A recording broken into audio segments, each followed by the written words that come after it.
I like to start my live chats by reminding people that sometimes we get lost in all the little details, but this is about Abby and Libby and their families and getting justice for them, and for Richard Allen and his family to hopefully get a fair trial where the truth will finally be revealed whether or not Richard Allen was Bridge Guy. In the chat box on the right, I have it set to slow mode, which is 15 seconds between messages, to cut down on any kind of spam. All types of opinions are welcome. Just be polite, or moderators will ban anyone being rude or commenting negatively about people instead of chatting about the case facts. Click the name of an annoying person in the chat to block them. Type the @ symbol plus the first few letters of someone's screen name to reply directly to that chatter, but your message will be public. By typing the @ symbol, that person will see their name in orange in your message so they know it is directed at them. If I don't highlight your comment, it doesn't mean I disagree with or dislike you. Use the chat to discuss your opinions with other people, and sometimes I'll highlight those comments. A lot of people use the chat to talk to each other because I'm busy. In the top of the chat box, it defaults to show top chat, but you can change it to live chat to see every single comment. I try not to curse, but can't promise anything. I don't highlight comments with curses in them.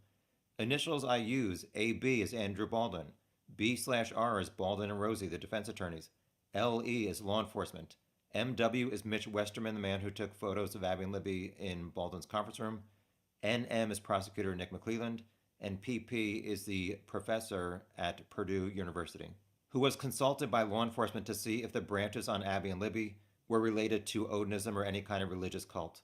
I do these live chats because people say they don't follow every single filing that comes out. Due to bad eyesight, some people can't read these longer filings or they have attention deficit. So I summarize all of these filings. And from this weekend through Sunday, May 12th, I'll be doing member chats on Saturdays and public chats on Sundays starting at 1:30 Pacific time, 4:30 Eastern time, US. Because it seems like there's more and more filings and my PowerPoint slides are filling up a lot quicker than normal. So I'll be doing weekly live chats with updates. So on April 1st, the defense filed a notice of exclusion of confidential information from public access, ex parte motion for public funding. Ex parte means that only Judge Gull should be reading it and not McClelland or us. So I don't have a summary of this. Nor do I have this other thing filed by the defense on April 1st. Defendant's notice of submission of supplemental exhibit list to the state. So I guess those are exhibits that the defense will present at the trial. Also on April 1st, the prosecution filed the state's memorandum in support of contemptuous conduct against Baldwin and Rosie. The summary is, this filing went over all the previous points with a few new details. Just a reminder, March 18th was when they had this hearing. In November 2022, Baldwin and Rosie told Gull a gag order was not necessary because they had no intentions to talk to the media about this case. Within a week, Baldwin and Rosie published a press release. Although it was not a violation of any gag order, it was a preview into future contempt by showing blatant dishonesty. Andrew Baldwin's mistaken email to Brandon Woodhouse released a discovery to the public, and then Brandon Woodhouse put it on the internet, and Baldwin and Rosie deceived the court by not informing anyone until it was found by the state. Intentionally leaked crime scene photos and other discovery. Fordson received information from Westerman and told an online user with the last name Cohen information only the defense would have known, and it was a strategy to see how the public reacted to information and the defense's theory that Odinist killed Abby and Libby, which of course was based on the 3 law enforcement officers' report. Continuing on, Baldwin told Westerman he was writing the Franks memo and wanted Westerman to reach out to the media and push their narrative. Baldwin said he spoke with the TV show Dateline, which violated the gag order. Baldwin and Rosie told Judge Gull on October 10th that Mitch Westerman stole the photos while he was waiting in Baldwin's conference room. Then after that, Baldwin said he gave Westerman the Franks memo to review. And March 18th at the hearing, Baldwin said Westerman was a consultant, so his communication with Baldwin was work product. The state believes the defense was trying to conceal or diminish Westerman's role in the leak. Baldwin and Rosie intentionally violated the court's orders and leaked discovery to push their narrative to gauge public response. The crime scene photos are still spreading privately, as well as on a YouTube live chat, re-traumatizing the families of Abby and Libby. There is indirect contempt by Baldwin and Rosie. The sanctions for contempt are left to Judge Gull, but should ensure that this type of conduct does not occur again. Next up was April 2nd, filed by Judge Gull. It was her decision on the motion to dismiss for destroying exculpatory evidence. The summary is the defense tried it and Gull denied it. Baldwin and Rosie failed to show evidence was exculpatory and that it was destroyed negligently, intentionally, or in bad faith. The recordings of interviews between February 14th to the 20th in 2017 were lost due to human error or were spontaneously lost due to the equipment resetting. The Odinist BH's interview was memorialized in a written report. The Odinist PW was interviewed at his home by FBI agents and not recorded. As neither man were suspects at the time the interviews were conducted, Baldwin and Rosie failed to show the lost interview of BH was material, and the lack of a recorded interview of PW was material. Baldwin and Rosie must establish materiality to claim a denial of due process, and they failed. Next up was April 3rd, an order issued by Gull. The summary is McClelland's request for medical and mental health records for Rick from Westville and Wabash prisons was finally granted. I looked up the Indiana Department of Corrections Manual of Policies and Procedures for Health Services. I'm not going to review all of this. You might want to pause if you want to read it. There's been some talk whether this violates HIPAA, which is a rule in America about not revealing certain health information. Protected Health Information, otherwise known as PHI, the individually identifiable health information transmitted by electronic media, maintained in any electronic medium, or transmitted or maintained in any other form of media. I highlighted yellow a court order or court-ordered warrant or a subpoena or summons issued by a judicial officer. I'm not going to review this slide either. If you want to pause, you can learn more about these rules. I think if the defense is going to bring up Rick's mental health at the trial, that the prosecution should be able to present the other side to the jury.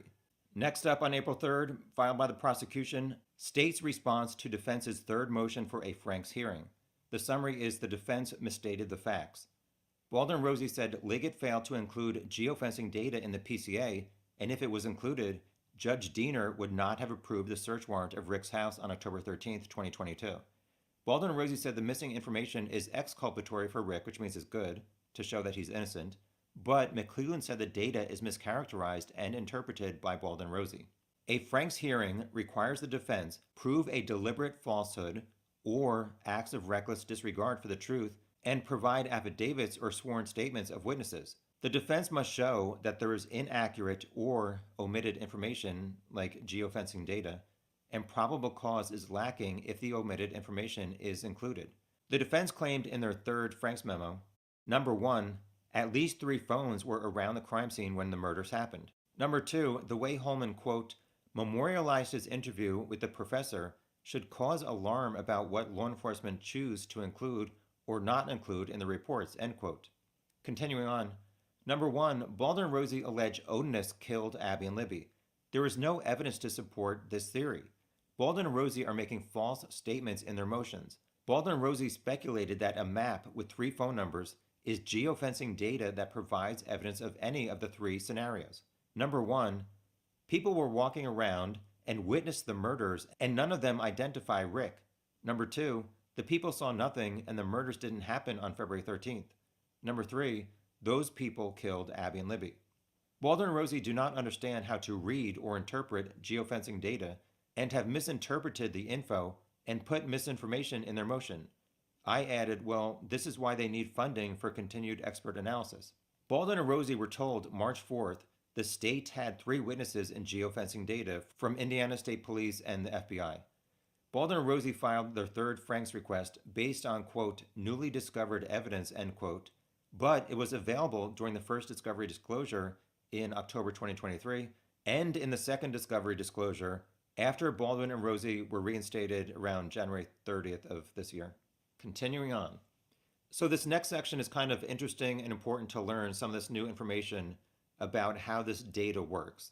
The state geofence data witnesses will testify that the phone company AT&T collects geolocation data from GPS first, known Wi-Fi or triangulation location second, and cell sites or timing advance, which occurs when a signal is sent from the cell tower to the device and back to the tower. GPS, if received, can be very good with an estimated accuracy range of 3 to 15 meters.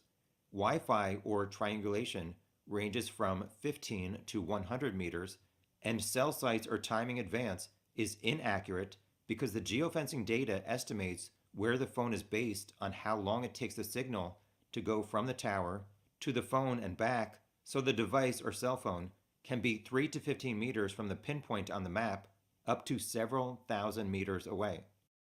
In a rural area like Delphi, GPS and Wi-Fi location services are often not available, so AT&T uses cell site location data, which is not accurate.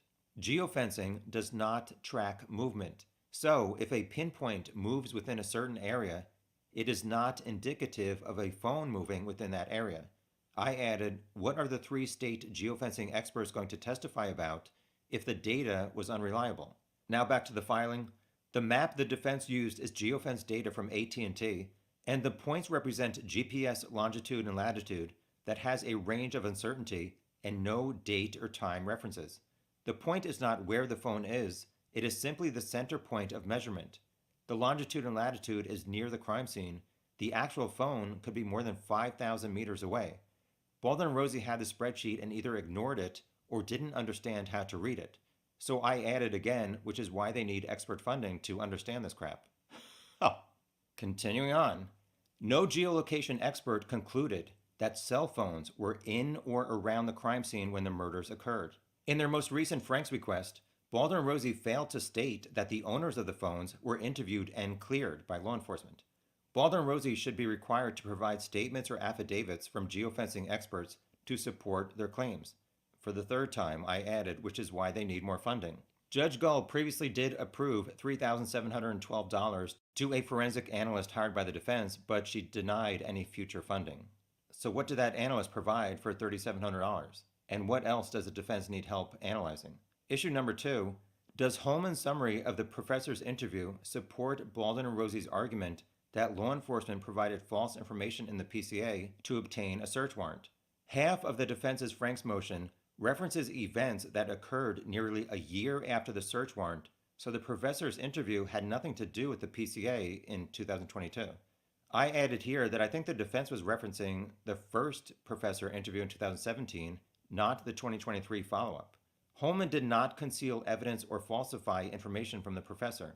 He interviewed the professor in September 2023 at the request of Baldwin and Rosie after his August deposition, when he said the professor was consulted by other investigators looking into Odinism in 2017, but Holman did not participate directly in the 2017 inquiry with the professor.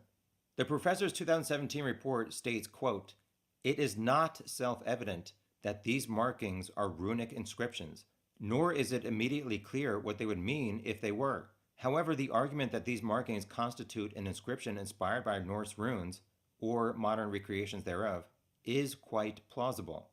The following are conjectures based on the working assumptions that these lines do in fact constitute runic or runically inspired inscription," end quote. McClelland added, "Clearly, the professor was asked to assume the lined formations are runes. I added that the professor saw a sketch and not the actual photos. Obviously, you would hope that any law enforcement officers who took the photos and made a sketch to provide to the professor accurately recreated the formation of the branches that were found on top of Abby and Libby." March 21st of this year was a deposition of the professor when he stated that paragraph 18 of the defense's motion more accurately reflects his opinion by comparison to paragraph 22. Paragraph 18 is from Holman's report, and paragraph 22 is what Baldwin and Rosie believe the professor's report means and includes their application of the professor's statements to facts about BH and PW that were not provided to the professor. Paragraph 22 does not accurately reflect his opinion, and it is not clear the sticks on Abby and Libby represent Germanic runic script. The professor debunked all the statements Baldwin and Rosie made, including this was a ritualistic sacrificial killing, and nowhere in the recorded history of Odinism has a sacrificial killing of children occurred, and it would go against the definition of ritual, which is done repeatedly. The defense lied in their motion and misrepresented the professor's findings. Holman reported the truth that the professor's findings were inconclusive. Holman's narrative of his Purdue professor report was not relevant to Rick's 2022 search. The defense has routinely put theories and statements in motions that are not supported by evidence. Since there was a lot of talk about paragraphs 18 and 22 from Baldwin and Rosie's third Frank's memo, I added some of it below. So the professor said this paragraph below was more accurate than Baldwin and Rosie's paragraph 22. So paragraph 18 from the Frank's memo said, On September 22nd, 2023, Holman's report failed to mention the word rune or any derivation thereof when memorializing the words of the professor. Runes were a big part of the interview, yet Holman excluded it. Instead, Holman wrote, quote, I asked the professor to summarize his findings, and he said they were inconclusive. In his opinion, he thought the sticks were placed deliberately, but was unsure what they meant. He said that he provided some educational guesses in his report. I asked him if the Odin religion practiced ritualistic human sacrifices, and he said no. He stated that no evidence or research indicates that religion practicing human sacrifices. He told me that if someone Google searched it, they may see that the Vikings were accused of human sacrifices, but he said that there is no proof of it. I asked him if he ever heard of ritualistic human sacrifices around here in Indiana, and he said no. He told me not even in Norway, where this type of religion is more prevalent, has he heard of any ritualistic human sacrifices, end quote. So here is some excerpts from paragraph 22. The professor said this does not accurately reflect his opinion as much as what I just read from paragraph 18. Baldwin and Rosie wrote, quote, here is what Holman did not write, quote, the professor told me it was a given the arrangement of the sticks were part of a runic script. Investigators have learned that runes are a feature of those who practice Odinism, and those who practice Odinism are sometimes aligned with racist or extremist groups. BH's son had some type of dating relationship with one of the victims, and BH was an Odinist fascinated with runes, which are found throughout his Facebook page. BH and PW were affiliated with racist and extremist groups. The professor admitted it was plausible somebody would read something on the internet indicating that Viking religions involved human sacrifice, and that same person could have an idea that when conducting a human sacrifice, runes should be carved and that runes have a magical significance and would be used in rituals, end quote. Next up is April 5th, filed by the defense. The defense's reply to the prosecutor's response to 3rd Frank's memorandum. The summary is, the defense must show false information in the October 13th, 2022 search warrant affidavit of Rick's home was either intentionally included or with reckless disregard of the truth, such as Liggett's claim that in 2017, the 3:57 p.m. driver identified the man walking down 300 North as muddy and bloody and as wearing a blue jacket when she never mentioned the word blood and identified the man's jacket as tan, not blue. Below here, I included a screenshot from the PCA. An interview was done of the 357 driver in 2017. She states that she was traveling east on 300 North and observed a male subject walking west, on the north side of 300 North, away from Monon High Bridge. She stated that he was wearing a blue-colored jacket and blue jeans and was muddy and bloody. She further stated that it appeared he had gotten into a fight.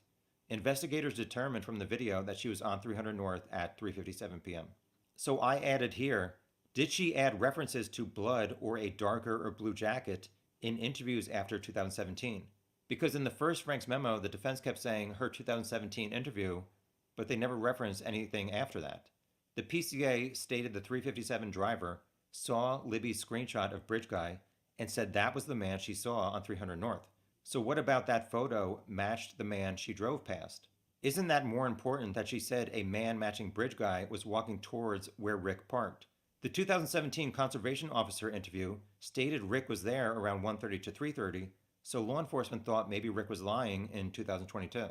Continuing, the defense must show important information was intentionally omitted or with reckless disregard of the truth, such as Liggett's failure to include witness 4's description of the car as CPS was non-black and resembled a 1965 Comet, which looks nothing like Rick's car, which was black and modern, or Liggett's failure to include witness 4's description of Bridge Guy as young as 20 years old who had brown poofy hair, which looks nothing like Rick, or the failure to include BH had a photo on his social media that mimicked the crime scene before anyone knew about the crime scene. I added here, the defense is essentially doing the same thing they are accusing law enforcement of, intentionally omitting important facts so Gull will approve the Franks hearing. What color was the car that witness 4 saw? Why is it referred to as non-black instead of white, red, or yellow, or whatever other color?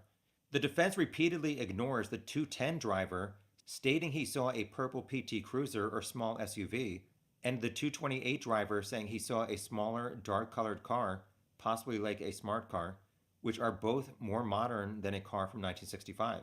The 210 and 215 drivers, aka Witness 4 at 215, both drew diagrams of a car near the old CPS building. In October 2022, Rick said he parked next to an old building.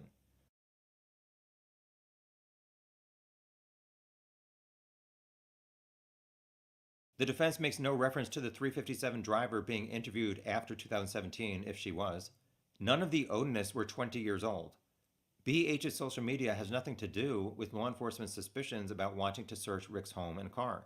Back to what Baldwin and Rosie wrote, throughout the investigation and after charges were filed, law enforcement has provided false information or attempted to conceal information, so they also did it in October 2022 when writing the search warrant affidavit for Rick. I added this part. The defense is leaving out an important requirement for the Franks hearing. They must show that Liggett intentionally or recklessly omitted facts or provided false statements in the affidavit, and if those false statements were not included, would Judge Diener have approved the search? So I came up with the following list. Without the alleged lies and omissions, what else was sufficient to get the search warrant? The warrant sought handguns, ammunition, knives, a blue or black jacket, clothing, electronic devices, and cell phones. Rick and his wife said he owned these items during their 2022 interviews. In 2017, Rick stated he was on the trail between 1:30 to 3:30. On October 13th, 2022, he said he was there noon to 1:30, but law enforcement may not have believed him due to so many coincidences. A car matching Rick's on video headed to CPS at 1:27. Two witnesses drew a diagram of a car of CPS at 2:10 and 2:15 backed in. Rick said he parked next to an old building. In 2017, as far as we know, Rick did not say he was on Platform 1. In 2022, when Rick said he was on Platform 1, Liggett knew that Witness 4 saw Bridge Guy on Platform 1. Continuing on with other reasons why Diener would have approved, a .40 caliber unspent round was found near the girls, and Rick admitted owning a Sig Sauer P226 gun. 3 of 4 juveniles around 1:30 described a man matching Bridge Guy and Rick near Bench 1 and Freedom Bridge entrance.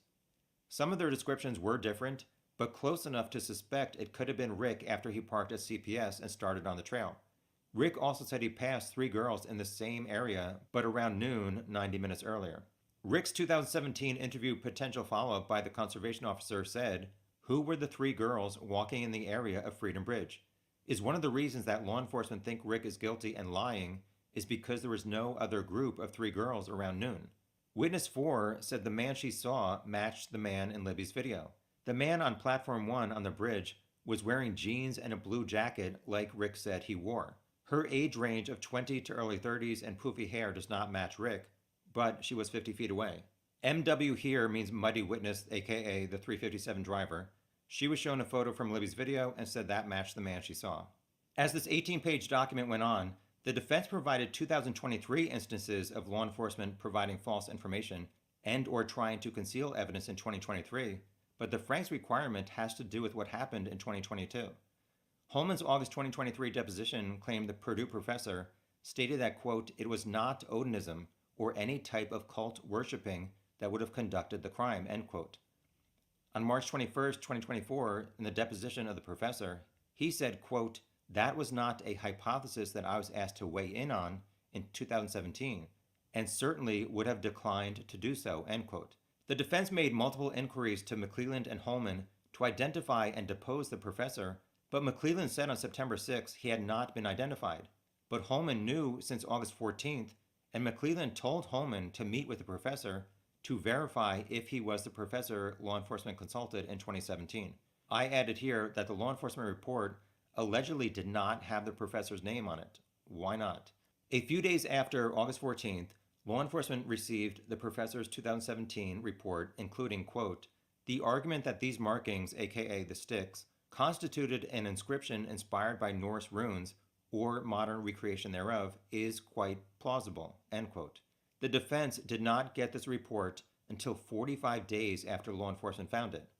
I added, why did it take almost a year after Rick's arrest to find this? As I've said previously, it seemed like law enforcement was so disorganized. So how were they conducting an investigation for 5.5 years before Rick was arrested if they were so disorganized?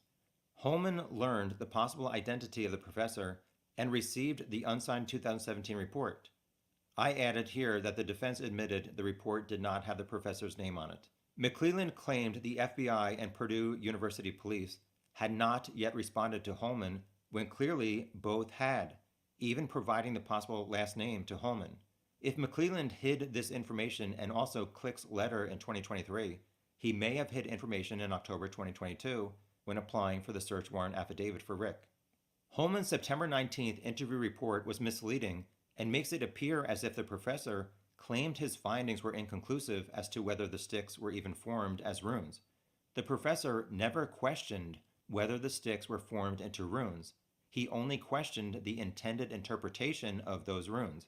Also, in his deposition, Liggett testified that one person committed the murders, but privately he told former Sheriff Tobe Lesenby that he thought two people did it. Lesenby agreed. I added, this does not rule out that law enforcement thought Rick was one of several people involved.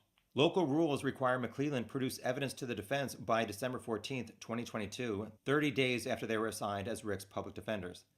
Between September 8th and October 6th of 2023, McClelland turned over 14 hard drives, several thumb drives, and e-discovery, which prevented Baldwin and Rosie from properly preparing for trial and depositions. I totally agree that delay absolutely had a negative effect on the defense's ability to properly conduct depositions, and it's not acceptable.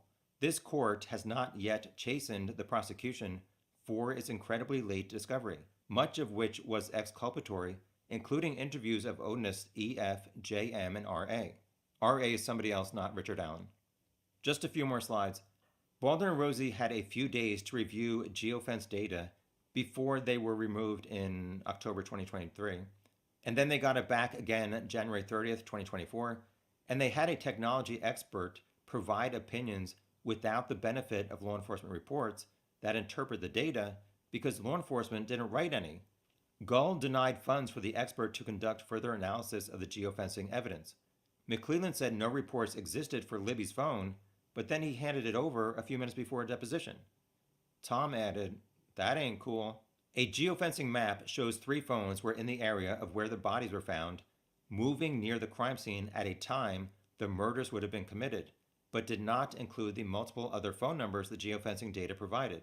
The coordinates do provide the times that the phones were in the area, despite claims made by McClelland.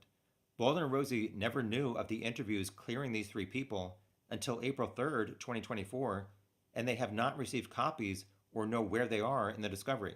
I added, so did the 3 phone numbers of the other ones belong to any of the Odinists? Baldwin and Rosie said they are not sure they can afford the tech expert with the public funds they've raised.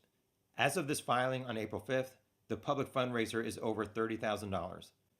Baldwin and Rosie want McClelland to identify the person who made the map, provide any reports, and allow them to depose him.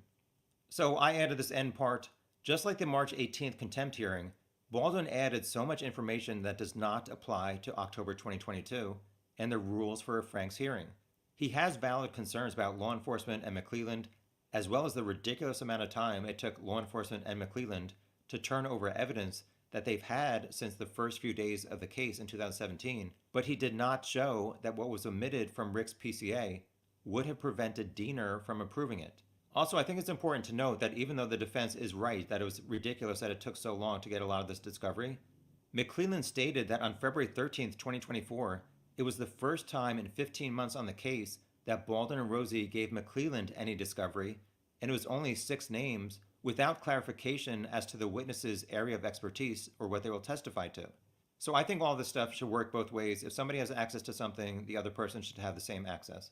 In conclusion, for the 3rd time, the defense tried it and Gull will deny it because it does not meet all the criteria for Frank's hearing. The final slide, April 5th, notice of discovery filed by the defense.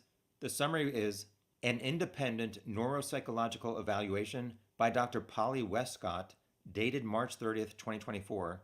The defense may call her as a witness.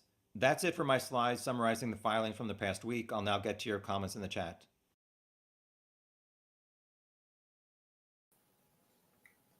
Hello, and to Peter B. in Wales, Shumai, which I think means hello. I had to research that while that was playing. For my two people from Australia, this is in honor of you. All right, so let's get to your comments. Tea and Biscuits, hello. Can we discuss the geofencing issues?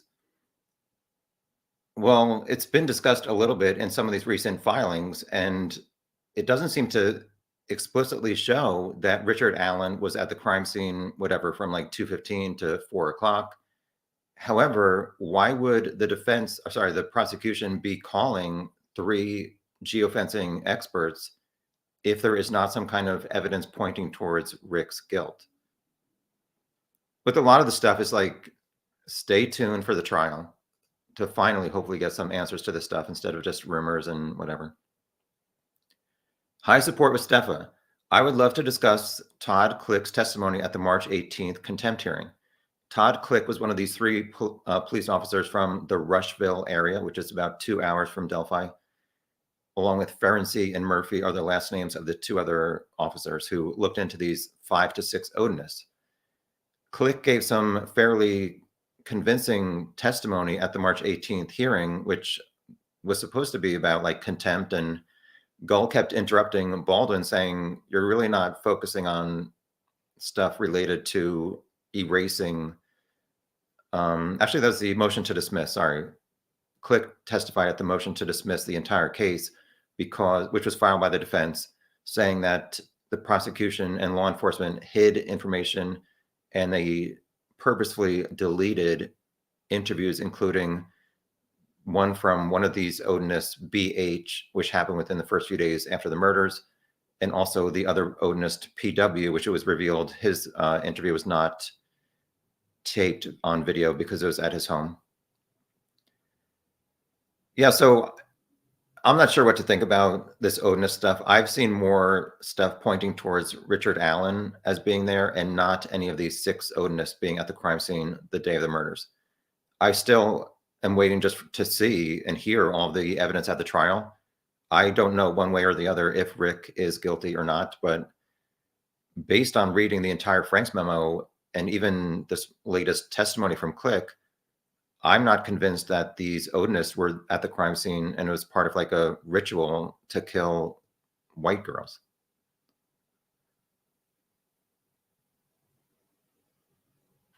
I'm looking for comments. Hi, Nikki. You can say people's names. I'd love to know why a certain profiler known as Pat Brown, female Pat, not Pat, not Orange Truck Guy, doesn't think Rick will be found guilty. Do you think she's right? I don't think anything at this point. I'm waiting for all the evidence to be presented by the prosecution and see how the defense tries to deny it. If any of you, which all of you have seen, like everybody's opinions on this case online, it's like polar opposites. Some people think Rick is 100% guilty. Some people think he's 100% innocent. How are 12 people from Allen County going to come to the same conclusion? Will there be enough evidence to show that Rick was Bridge Guy and or the killer? Because as of right now, his 4 charges, I believe, are just for being the killer. And also there's one for murder while kidnapping. So is there going to be enough stuff to have these 12 people, once they start deliberating, to say, yes, all of us believe the prosecution showed enough evidence that we are confident beyond a reasonable doubt that Richard Allen was this Bridge Guy? If I had to say now, I really don't see a solution, like a definite guilty verdict. Based on the way this case has gone, it just seems like one thing of drama after another. So I honestly am not expecting a guilty verdict, but I don't know anything. And also I don't know all the evidence. There might be enough evidence that is enough for 12 people to say, yes, Rick was Bridge Guy. Generous ex rando, hello, thank you. I appreciate you as always. And to the person who gave me $5 last time for a chalupa from Taco Bell, I did get 3 chalupas from Taco Bell the other night, just so you know your money was well spent. Thank you.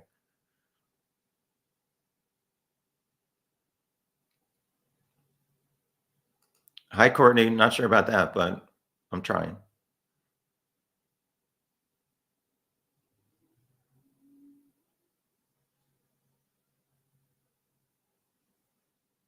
Sorry, I'm just looking for different topics to talk about.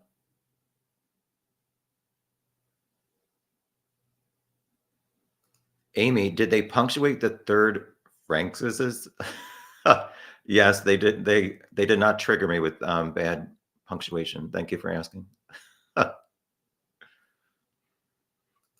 Hi, Miranda. Yeah, I only somebody sent me the link for Pat Brown. I guess she did it. She's a YouTube profiler. Um, I skipped to like two spaces or spots in her live chat, and I saw she highlighted your comment and she laughed at whatever you said. Not that you were wrong. I forget what you said. I think you said maybe Richard Allen said he was at the trails wearing the same thing as Bridge Guy, and that made Pat Brown laugh. Which, as far as we know, Rick said he was wearing either a blue or black jacket, jeans, and a possibly a head covering in addition to a hood. We can debate whether we think Bridge Guy was wearing the same thing. Sorry, I still have a cold 2 weeks later, unfortunately.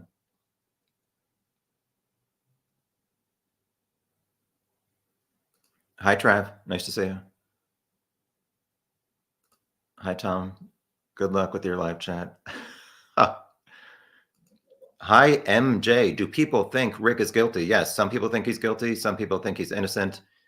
I just remind everybody, wait for the actual evidence presented by both sides at the trial. Yes, Kevin makes a good point. Just wait until we see the evidence because we have not seen it all yet. Hi, Aries Fire. I think they found something at Rick's house, but I still need more proof. It'll be interesting to see what they found on October 13th, 2022. Good point. I don't even know how to say your name. Hi, Jay White. I think Rick is guilty. I think he was buddy-buddy with some white supremacist slash pedo ring other guys. I think Rick was out there with one other person and they did it together. Well, obviously, police have had a year and a half to find somebody else that Rick was doing this with if Rick truly was Bridge Guy and involved. We all know there's never been another arrest. People talk about McClelland on November 22nd, 2023, saying there could be other actors involved, which is why he did not want the PCA for Rick's search warrant to be released publicly. Some people have very astutely pointed out maybe that was because by that time they had Rick's DNA and it did not match the DNA from the crime scene. So they thought Rick was Bridge Guy, but they did not know if there was somebody else involved because we still don't know what kind of DNA they found at the crime scene. There was some kind of DNA. It's been referenced by Tobe Lesenby and the iconic Doug Carter. We haven't heard from Doug since his tentacles comment. Stay tuned, Jay White. It seems like nobody else is involved. And if Rick is his alleged phone calls to his wife and mom saying he killed Abby and Libby, why is he saying he killed them and not somebody else? Like, why is he not saying I was Bridge Guy, but somebody else killed them? Stay tuned.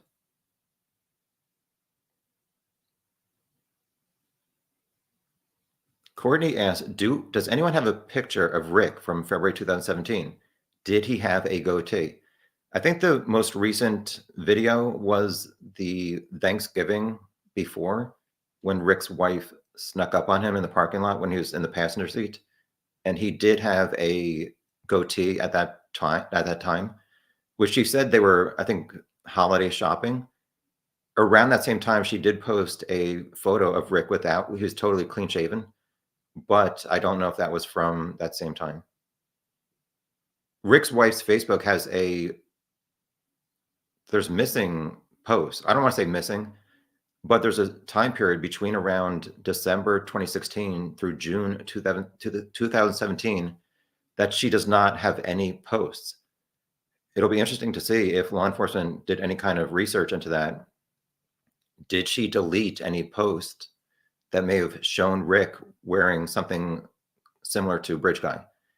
In that video I just referenced, which I'm sure most of you have seen, he's wearing a dark blue jacket. However, it's not easy to tell what kind of fabric it is and whether or not it matches Bridge Guy's. I understand, Blue. You didn't really miss anything.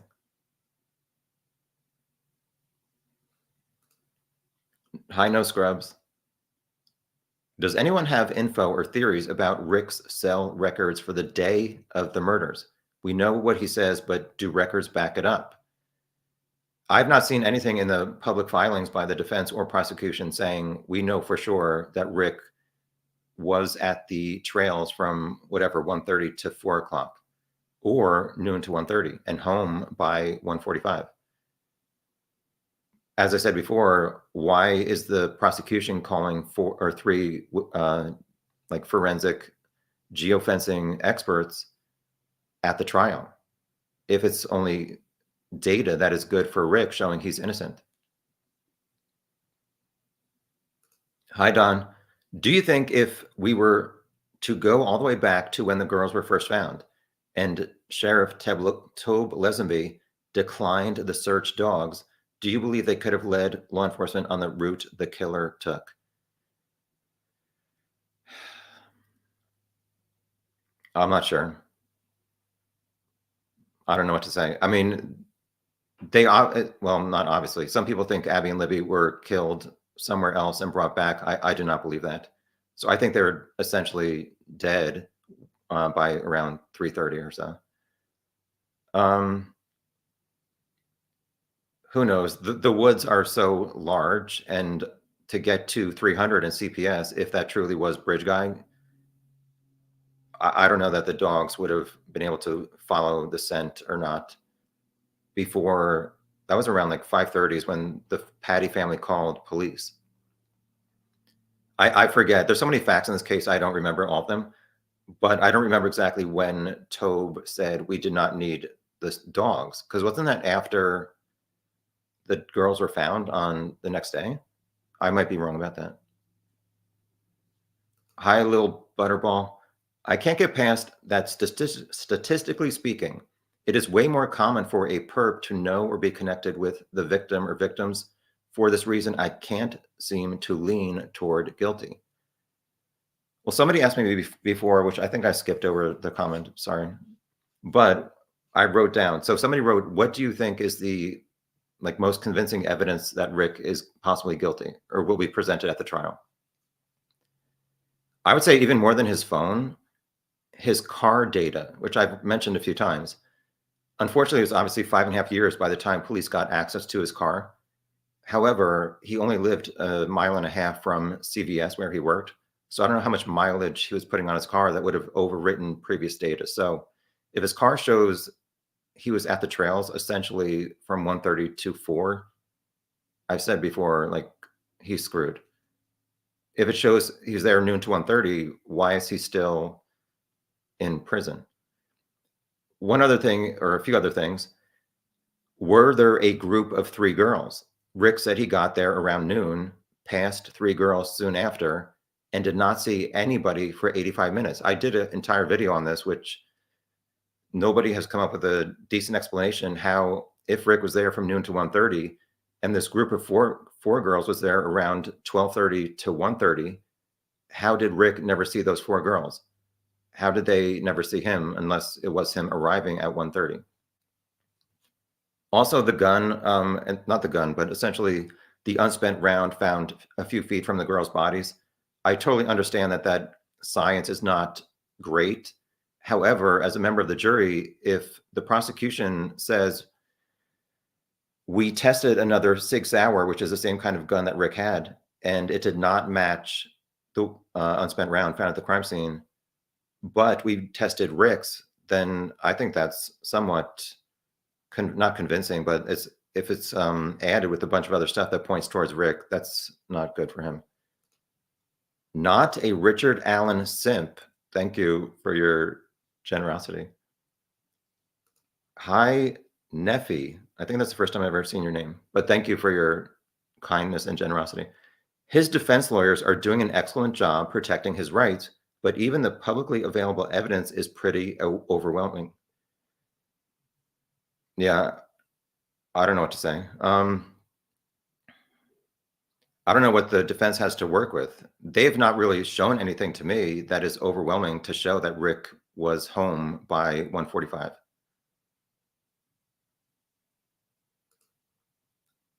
Hi, Dides? What is that?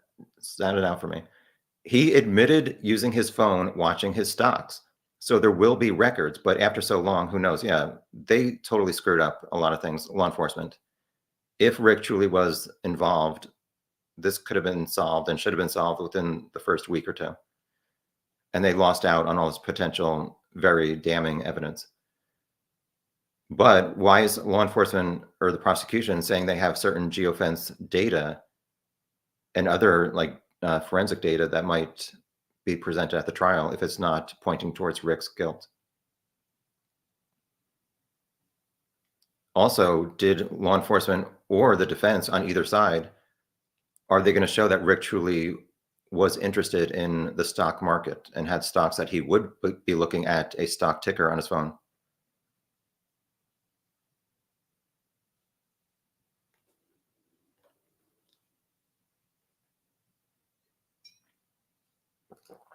Courtney asked a good question. Does anyone think law enforcement, investigators, and the prosecutor will be held accountable for the mistakes in this case? Do they have a new filing system? I've said this a lot, and some people say I'm biased that I never said that Rick is guilty or bridge guy. I'm waiting for the evidence at the trial. But I've said a lot. Law enforcement was totally disorganized. There seems to be some shady activity too. I do think, if it turns out, I mean, somebody should lose their job for some of this incompetence. And do they have a new filing system? I understand that. I try to not act like I would, if I was in charge of this investigation, like my organization would have been great and would have followed up on Rick. However, it was so disorganized, as evidenced by it taking over a year for the defense to get some of this evidence. Even like they said, only recently they got Libby's video of Bridge Guy, which law enforcement had the day the girls were found. So why does that take over a year for the defense to get that? I don't know. I understand at some point it was mentioned in a TV news report that within the first few weeks or days and weeks, up to 200 officers from 45 different law enforcement agencies were involved. So it's not easy organizing all that data. However, how the hell did they mess up so much and not be organized?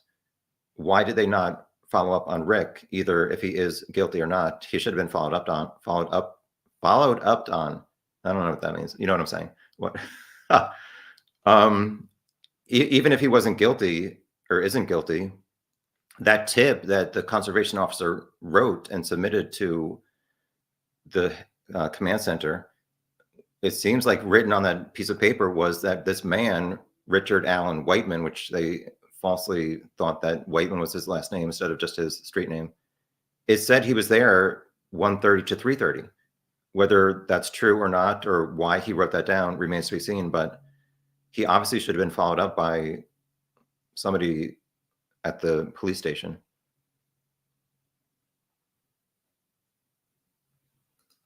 Hi, under your scars. What about Kegan Kline getting out to Wabash right before Rick's search and arrest? I think it was around August 18th, 2023 is when police started apparently looking in the Wabash River close to Kegan's house or his dad's house, possibly looking for evidence related to something Kegan may have said. 5 weeks later, it seems like they never found anything by mid-September or late September. And Rick's PCA said on September 21st, 2023 is when law enforcement were looking at prior tips, and that's when they found this misplaced tip about Rick's first interview. I don't know. It's been 7 years since law enforcement started to look into Kegan and his dad, and 2020, August 2020 is when Kagan finally got arrested for all his CSAM charges and had that long interview that leaked where they're asking him about the Delphi case. So he's never been arrested and neither has his dad. So where is any kind of evidence that Kagan was involved or his dad was? I don't know.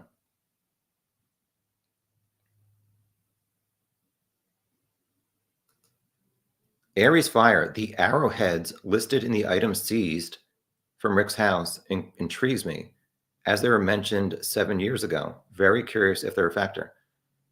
I don't even remember seeing arrowheads in the search stuff for Rick. Hi, Big Fish, Small Pond. What do you think about McClelland not giving the defense the names of their experts?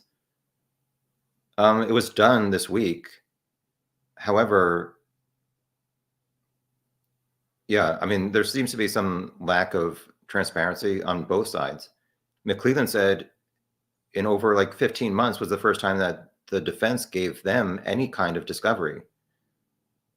So, and I guess McClelland said that the defense just gave the names, I think, and did not even say what they were experts in. So it kind of goes both ways. Big fish, small pond. There's shenanigans on both sides.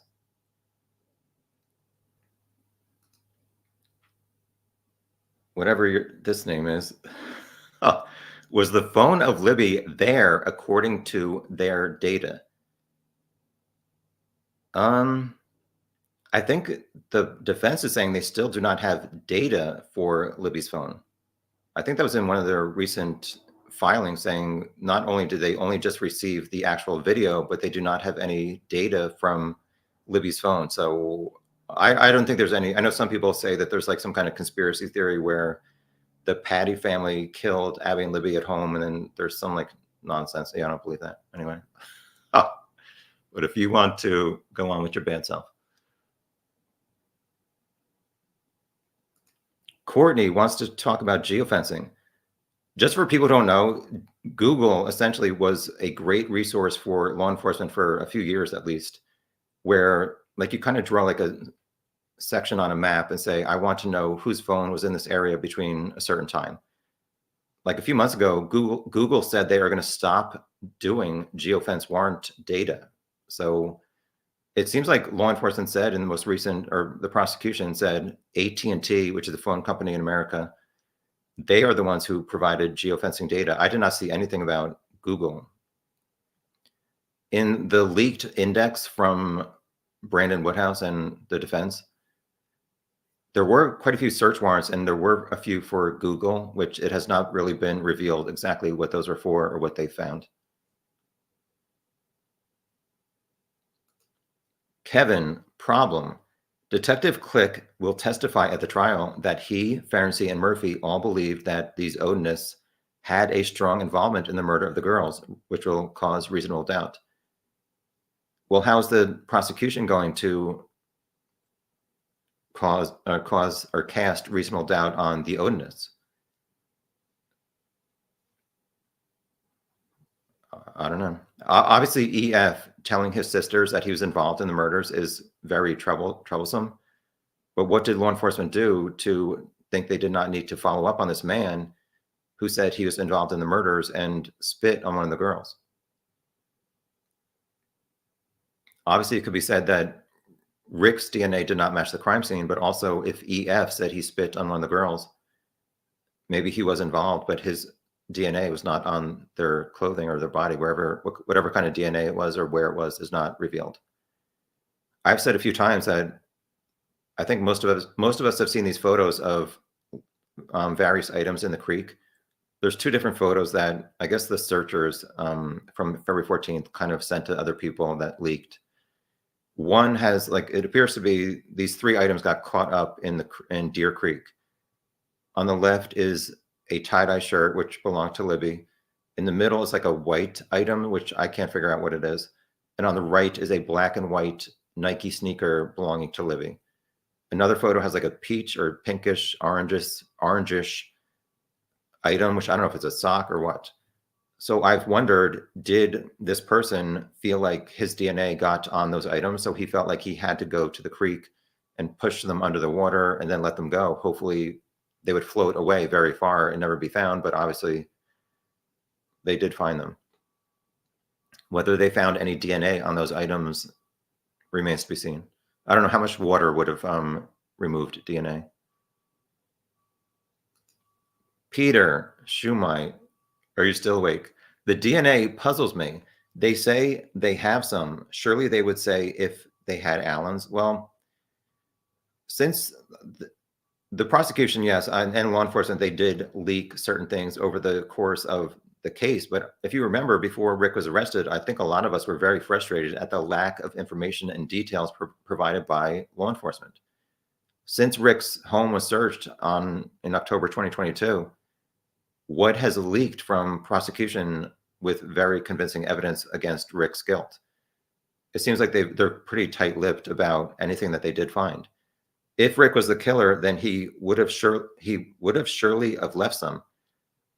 I really don't follow a lot of any true crime or these murder cases, so I don't know how much DNA transfers, but I do think whoever Bridge Guy was, his items in his jacket protruding, like pushing out his jacket, which I think that's one of the few things a lot of us maybe agree on, is there do seem to be certain items in Bridge Guy's jacket pushing it out, and it's not like a stomach or whatever.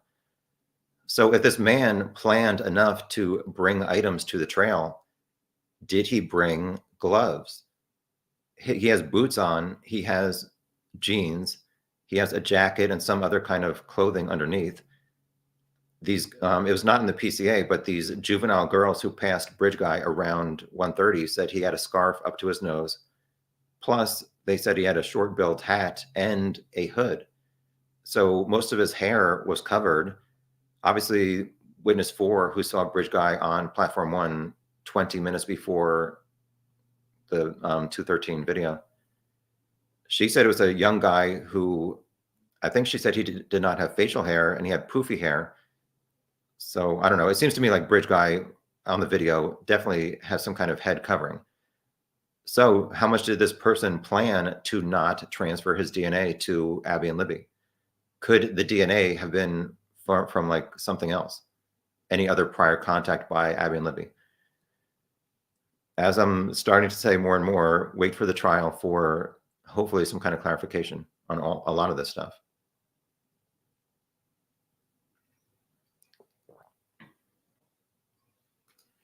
Big fish, small pond. The 3 officers who investigated the Odinist angle and Odinist are from 3 separate agencies. Click is from Rushville, Murphy is Indiana State Police, and he and Ferenczi were part of the FBI Counterterrorism Task Force.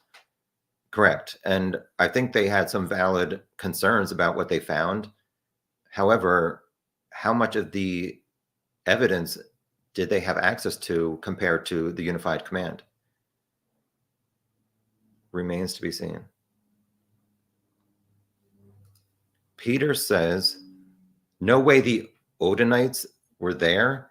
The witnesses would have seen them. Only one guy there, Rick or someone else. Yeah, I've not seen any evidence that any of these 6 Odinists were at the crime scene or on the bridge. They do not, the 2 guys who the defense is saying they have significant evidence were involved in the murders, BH and PW. PW is like 6'6", and he's definitely not Bridge Guy. BH, there's photos on his Facebook from before and after the murders where he has like a beard that's very big, and I don't think Bridge Guy has a beard, which obviously is so blurry you can't really tell anything. So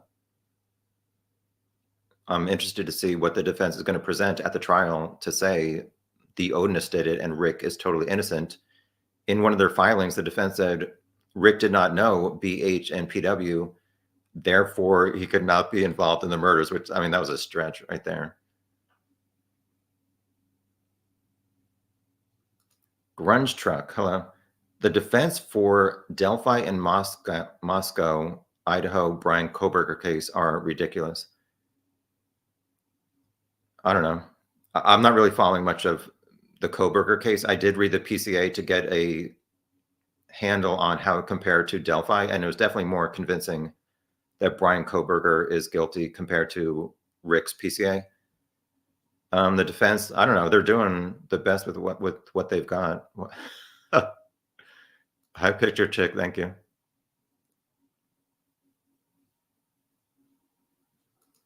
Hi, Anna. That profilers, you guys, you can say like the names of people. I don't care. That profiler's point, Pat Brown, who has a YouTube channel, was that we should have trained professional jurors rather than 12 people from the bus stop. It'll be interesting to see. It's recently been revealed that 600 applications or questionnaires, not applications, questionnaires were sent to residents of Allen County because Carroll County is so small. They're not taking jurors from there, so they're taking them from Allen County.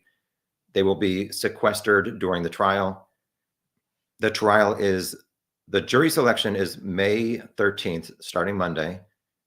Gull said it should last about 3 days through Wednesday. She thinks by Thursday they'll start the trial. They're going to go Monday through Saturday, 9 a.m. to 5 p.m. Eastern. We were talking yesterday in my members chat, will I live stream? Well, it depends. Gull has denied media. The media tried it. She denied it. They wanted to put their cameras in the courtroom. She denied all 3 requests so far. However, she's not said specifically, will she allow one main camera to stream for various TV stations and various clowns on YouTube to live stream. So if it does live stream, I will be doing this, unfortunately. I don't know if I'm going to do like a members only thing in the morning and then after the lunch break, I'll do public. I'm not sure. It remains to be seen. Or if it's not broadcast, I'll try and like gather the most important evidence revealed during the trial from various sources who were there. And I will do like a nightly live chat with a recap. Some people think like Rick is going to do a plea deal and the trial won't happen. I don't think so. But it remains to be seen if the trial will get delayed. I hope not.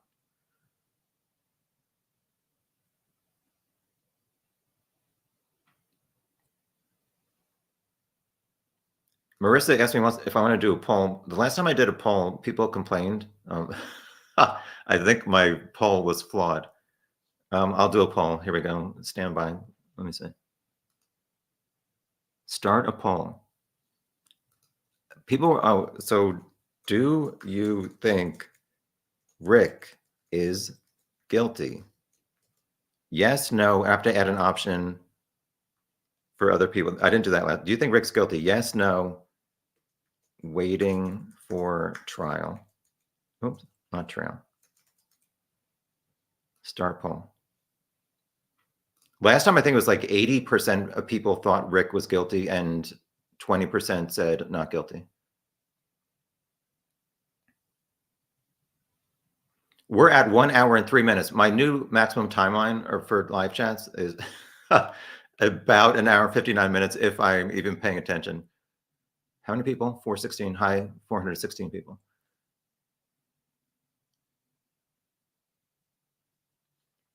Under your scars. If Rick is innocent, my God, they've put him and family through hell. I agree.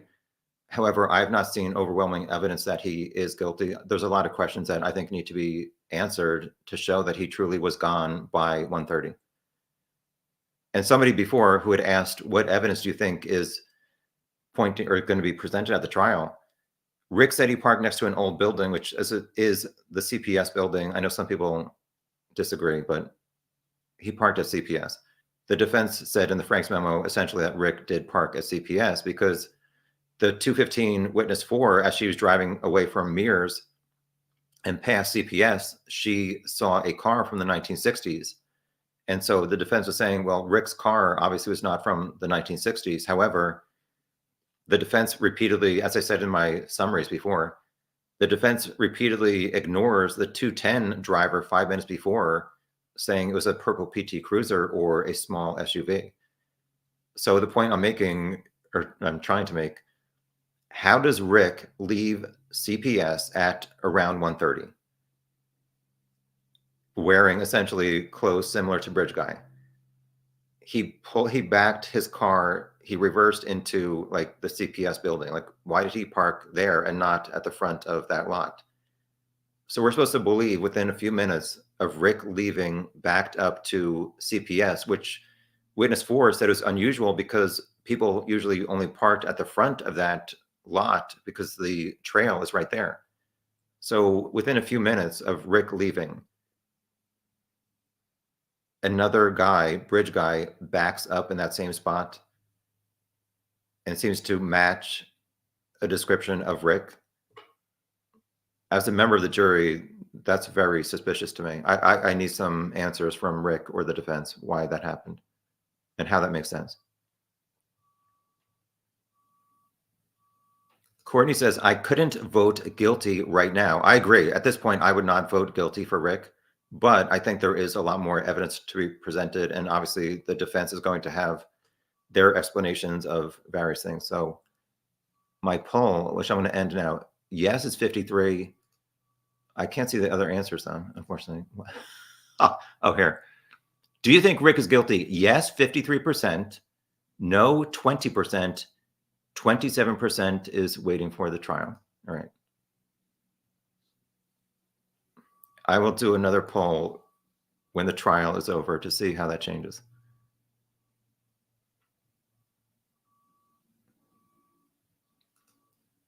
Hi, Katsu. I wonder if the technology to freeze or put holds on cell phone records from certain locations and timeframes could be feasible or useful in these kinds of cases going forward. Who knows? I don't know. I'm interested to see a lot of this digital data from whatever, a variety of sources for at the trial.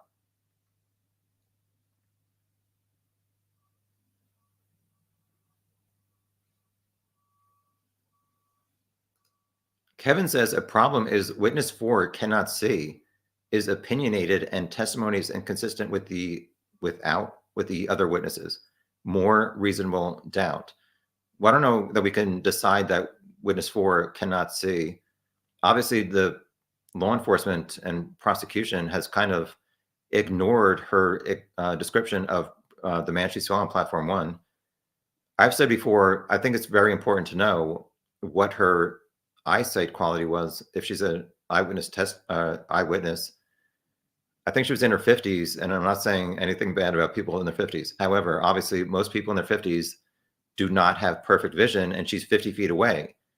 I'm going to be more inclined to believe the descriptions of teenagers who passed within 3 feet of Bridge Guy than I am somebody from one person from 50 feet away. And those girls apparently said he was in his 40s to 50s and not a 20-year-old with poofy hair. Stay tuned for the trial. Yeah, this is something else I wanted to talk about. Under Your Scars, Carhartt is a brand of coat and jackets. From all I've seen, most of their material is a thicker material. And Rick and his wife said Rick owned a blue Carhartt jacket, which they said, I guess, essentially is what he wore that day to the trails. And I feel like the material of Bridge Guy's jacket is more like a windbreaker, which one of the teenagers did say it was a windbreaker, but another one said it was like more duck canvas.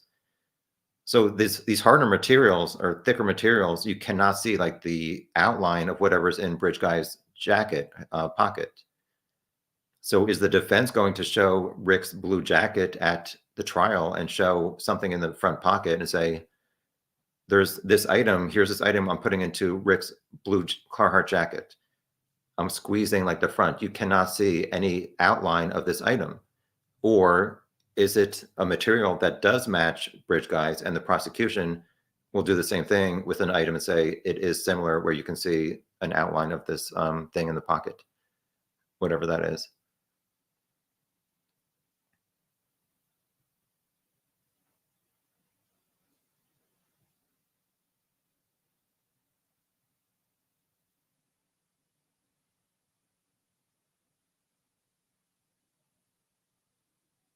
I'm not frozen. I'm just looking for a comment.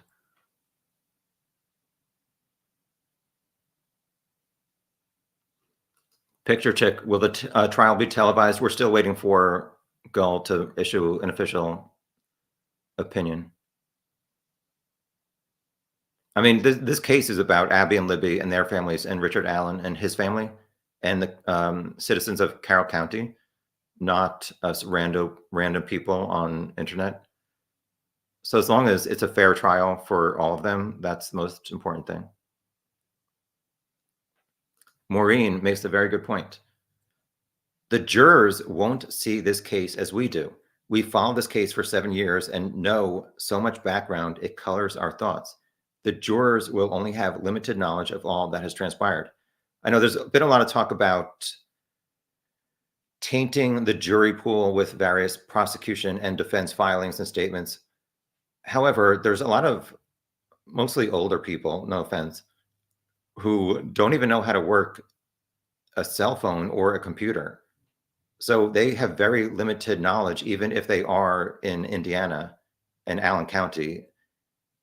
I think there's definitely a way to find at least 12 people who hopefully will be intelligent and open-minded and also not have any preconceived notions and knowledge about this case. And I think there's a lot of stuff that's going to be presented that even a lot of us don't know about.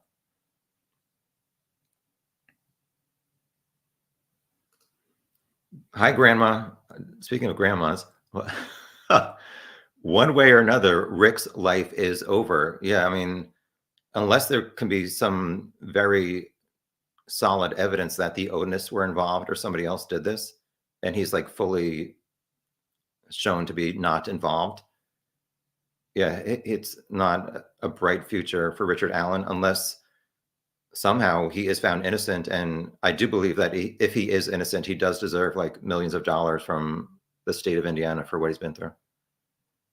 However, I've not seen evidence that he is 100% innocent.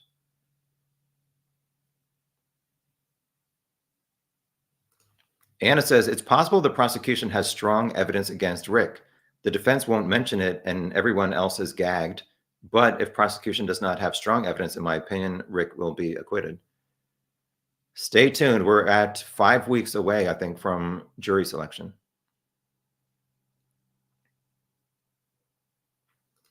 Kevin says, Kevin has a list of problems, I guess. 2 search party members to testify they were at the exact crime scene between 6 and 7 p.m., but the girls' bodies were not there. Well, I've never seen that exact specific reference. People say, how did the searchers not find their bodies during the night? However, the official time when the bodies were found was 12:15 p.m., which is like, whatever, I don't know, 5 or 6 hours of daylight. So if they did not find them in almost 6 hours when the sun was out, to me, it seems possible they did not find them for like whatever, 12 hours or more in the dark. And also, the last they were seen was on the bridge in these whatever Snapchat photos. So how much were people thinking, oh, they ended up on the other side of the creek, like on Ron Logan's property? So I don't know how much people were even looking over there.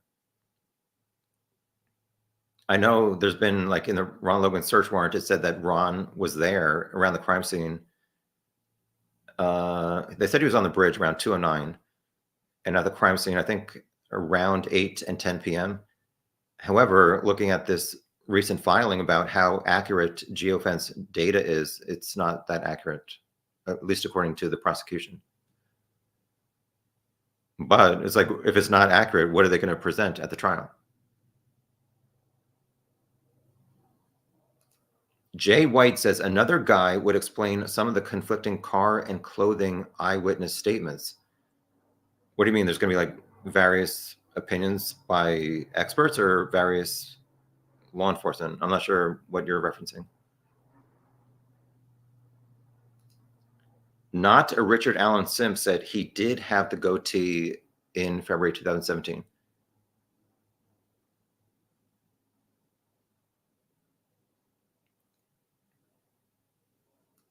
Gen X Rando says Rick would have rolled on a partner by now, and Rick Astley been Rickrolled.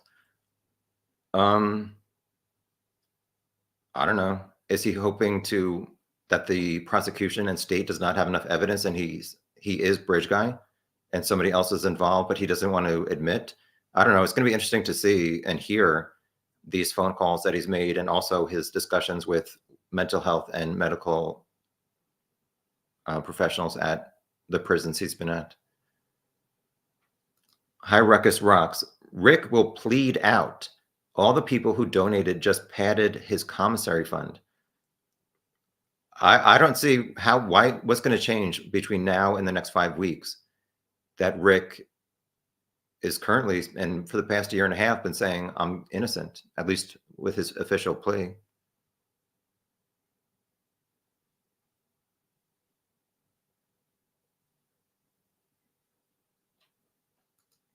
Hi, Shay.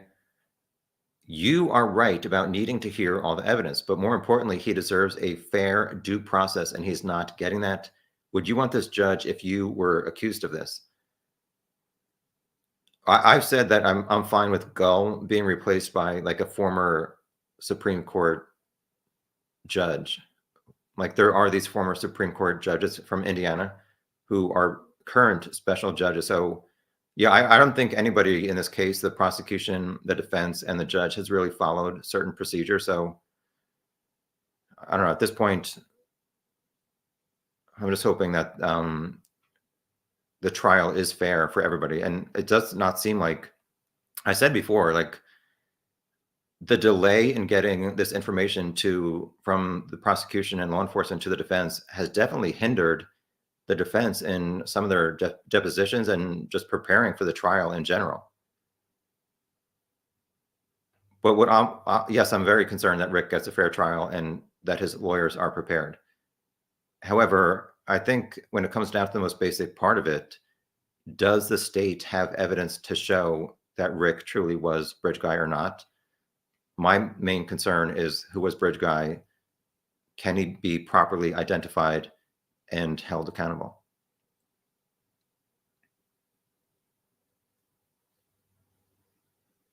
We're at 1 hour and 17 minutes. I'm thinking, when can I end this? In about 42 minutes. Keep me in your thoughts and prayers. Whoops.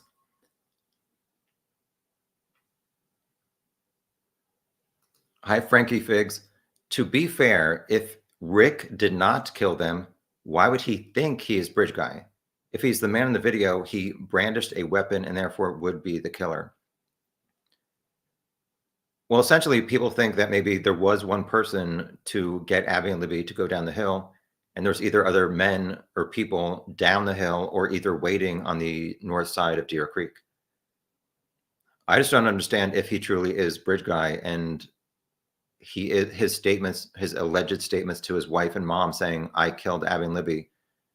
Like, who else was involved? I know it's been said by the defense that in their depositions that were sworn testimony, Tobe Lesenby said he thought 2 people were involved because he thought, I guess, the crime could not be committed by one person alone. I don't know. Based on the number of steps needed to be taken, I do think one person, including Richard Allen, could have done this starting at 213 and been the guy on 300 at 357, witnessed by the driver going back to CPS. I'm still waiting to hopefully see more information to point towards Rick as bridge guy and the killer. But it's going to be interesting to see what the defense says about that other actor's comment, and also Tobe's saying that 2 people did it. And the other part is that Liggett in his deposition said he thought only one person did it. However, Tobe Lesenby said Liggett told him, yes, I agree, I think it's 2 people. Stay tuned.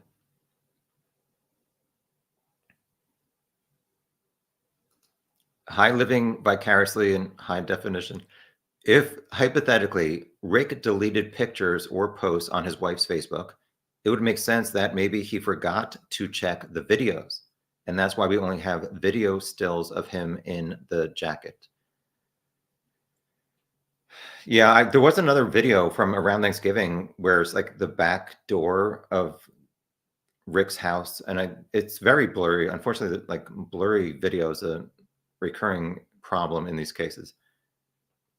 It remains to be seen, is there any other photos or video found, maybe even on, I don't know if they searched Rick's wife's cell phone or his daughter's cell phone or whatever. Are there any other family photos showing Rick wearing jeans that match Bridge Guy's and a jacket that matches Bridge Guy's? We'll see.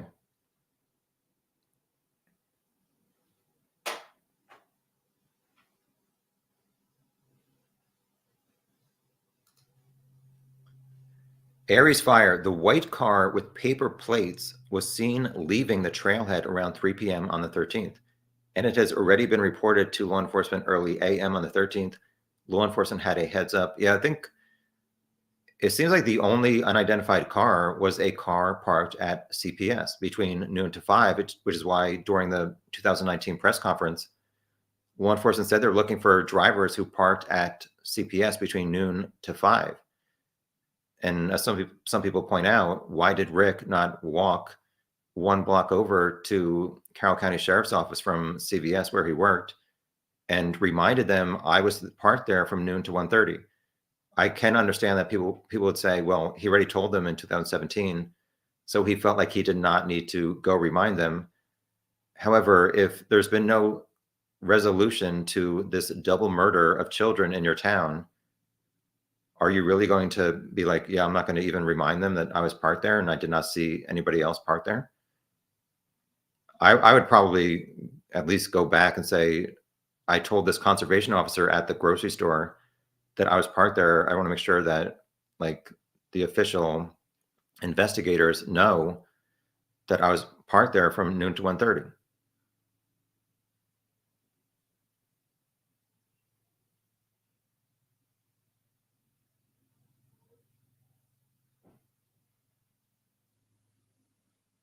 What's this? I've never seen this. Anna says, all I have heard about Rick's electronic record is that his main phone was at his home all day.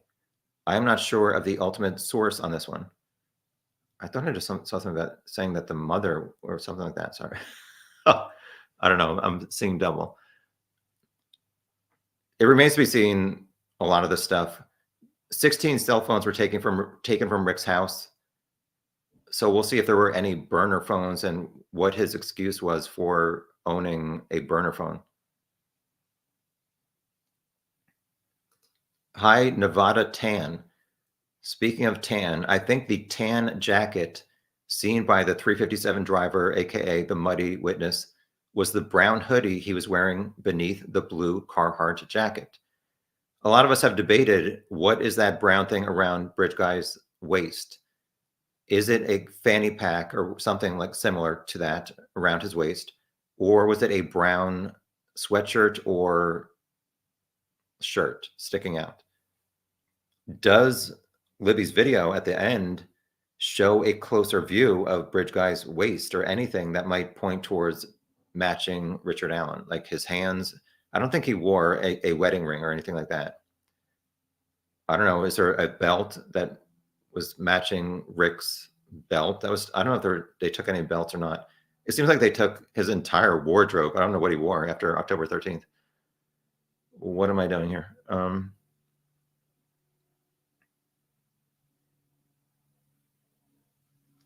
I understand, Blue. Did you see the YouTube channel The Inquisitor posted a pic of Abby taking a selfie with a cell phone? I'm very interested to hear more about the cell phone data, the significance of 3 phones mentioned. I agree that I'm interested to see who these 3 cell phones belong to. However, I would not be surprised if they were these people who are on the bridge between like 3 and 4 o'clock. And the defense is just trying to make it look more suspicious than it truly was. Because the defense never said, oh, yeah, those 3 cell phones belong to any of the Odinists. They obviously would have said that if it was true. I know there's been various rumors and speculation. Did Abby also have a cell phone? I don't know the answer, and I guess stay tuned is my recurring theme here.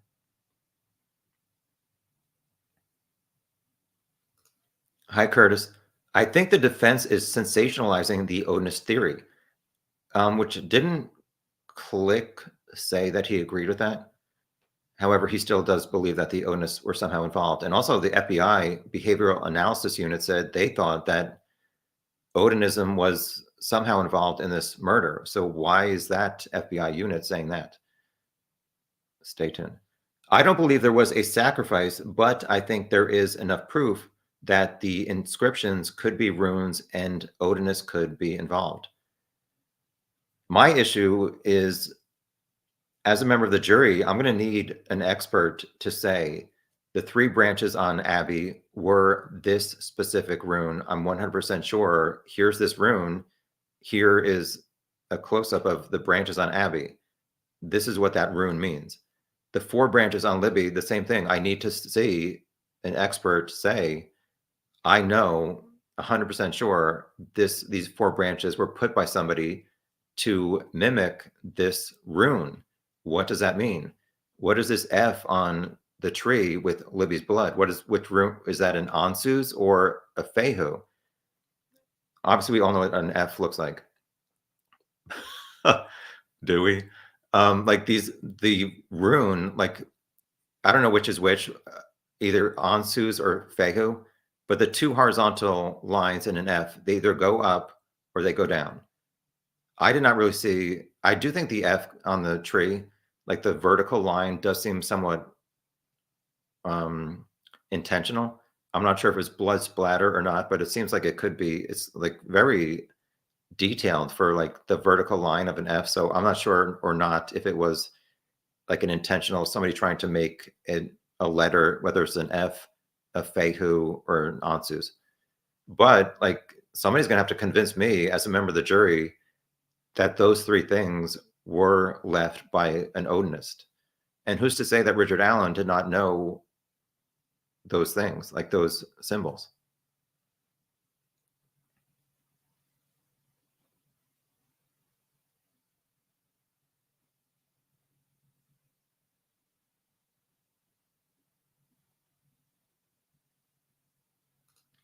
Kevin says Rick, sleep deprived and medicated, can say, quote unquote, I did it all he wants.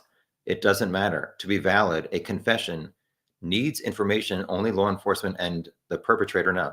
Yeah, people have talked about like what qualifies as a confession. However, I do think the jury should have access to all the facts in this case, whether pointing towards Rick being guilty or innocent. And if somebody's calling their mom and wife and saying, I'm a double child murderer, I absolutely think that does need to be evidence shown at the trial for the jury to make the proper decision. People say, well, after 5 months, you would lose your mind also. However, the defense said in their filings that Rick was fine mentally in solitary confinement for 5 months. So what happened starting April 3rd? Did it start April 3rd? It's been said that Rick called his family up to 2 times a day. So what were his phone calls and his tone of voice on April 2nd, April 1st, March 31st? I think it's going to be very interesting to see how the prosecution syncs up the 24-hour video of Rick's cell with his phone audio conversations that he's making these phone calls to his family. Not just about these confessions, but other stuff. Did he ever say to his wife or family, these guards are Odinists and they're threatening me and doing all this other stuff? So I think that's going to be interesting to see how the prosecution presents that, or the defense. I'm very interested to see how much is Rick in his cell, like looking at this evidence. If I was falsely arrested, I would be reading, I'd be reading all this evidence and making like spreadsheets on a piece of paper, like trying to defend myself and saying, no, this thing against me is totally wrong because whatever. How much has Rick been viewed in his cell looking at this evidence that he gets? And more specifically, April 3rd, how did this all play out? April 3rd, he met with the defense team's intern and investigator. It has not been revealed publicly, or I don't even know, privately. I only have outside sources. Seriously. So did Rick make this phone call to his wife before or after this meeting? What's on this video? Like, does he come back with a stack of papers? Does he look at them and does he freak out seemingly about potential evidence on this piece of paper? Is he pacing back and forth like, oh my gosh, what do I do? There's evidence on this piece of paper that I cannot deny. I have to call my wife of the past 25 years or more, 30 years at that point, and tell her I'm guilty. Stay tuned.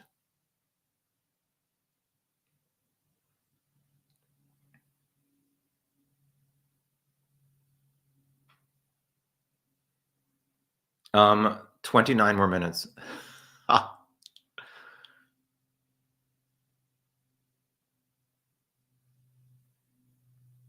Yeah, so for people joining, I'm going to be doing these public live chats every Sunday leading up to the trial, unfortunately. Just summarizing the legal filings from the past week.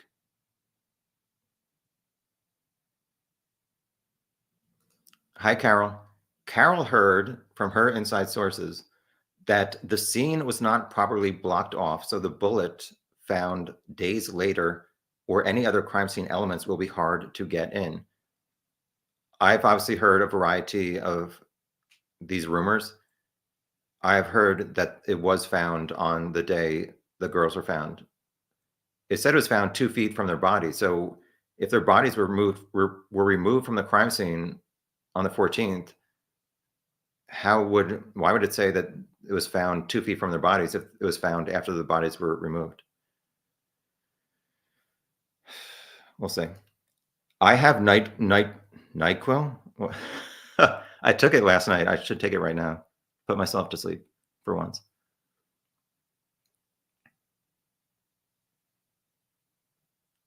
Aries Fire. I've never heard this.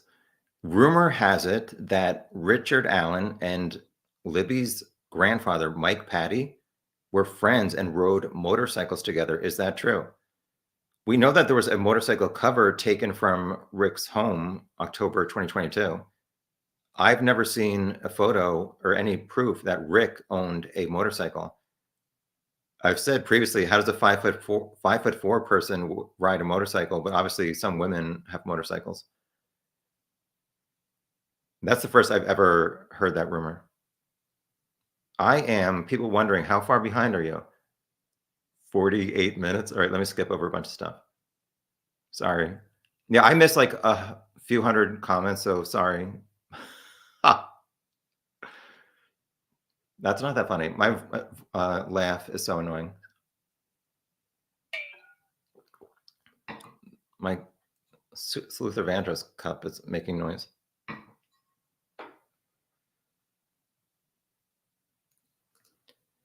Understand Blue. The narrative from 2017 says Rick was there 1:30 to 3:30, but the Franks memo says that on October 13th, 2022, Rick told Liggett he was there noon to 1:30, taking him totally out of the crime scene window.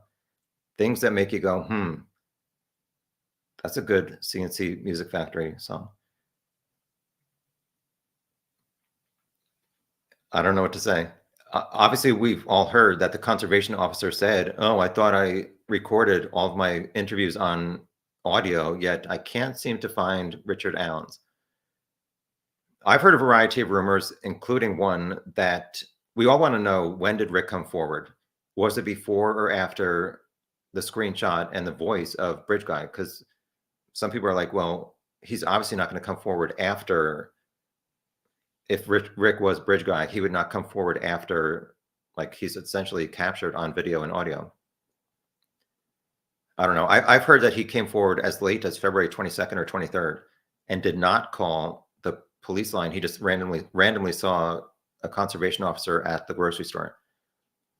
Again, like, I've heard like 3 or 4 different rumors about the timing, and obviously only one can be true. So I'm not sure of that thing that I just said. So as always, don't quote me anywhere.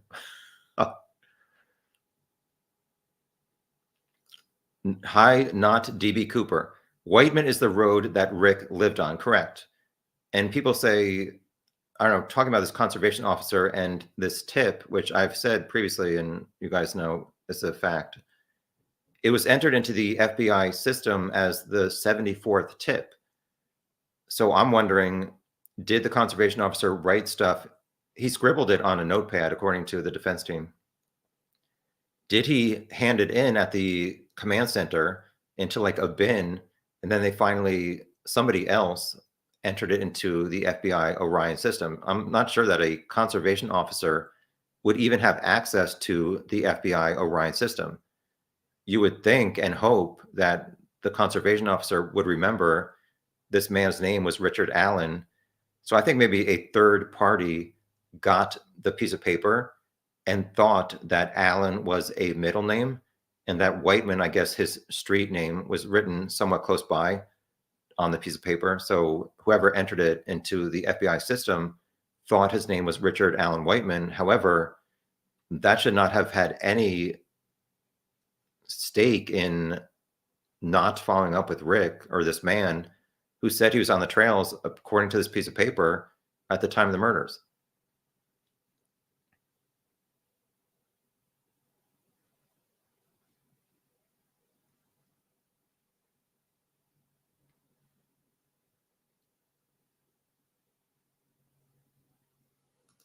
Hi, Delphi dummies. Am I included in that? I think Kegan is just one of the many tentacles that DC mentioned. Yeah, it might be that law enforcement looked into so many different suspects.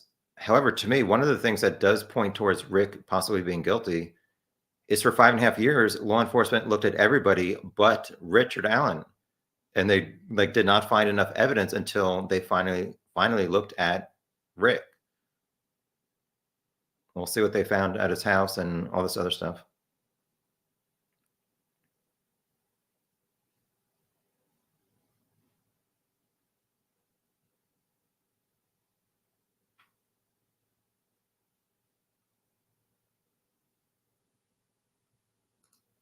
Hi, oh God.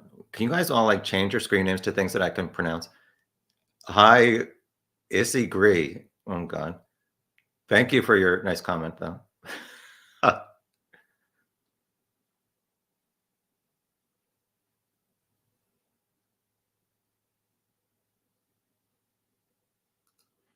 Big fish, small pond. Yes. Some people get triggered at the things I say. The thing is, Richard does not have to prove he is innocent. The prosecutor has to prove he's guilty. How much discovery is the defense even going to have? They developing their theory of discovery from something. Sorry. Correct. But what are they going to present regarding these Odinists? They're saying that there is significant evidence that BH and PW were involved in the murders. So are they going to present that at the trial to the jury to say Rick is not guilty? We'll see.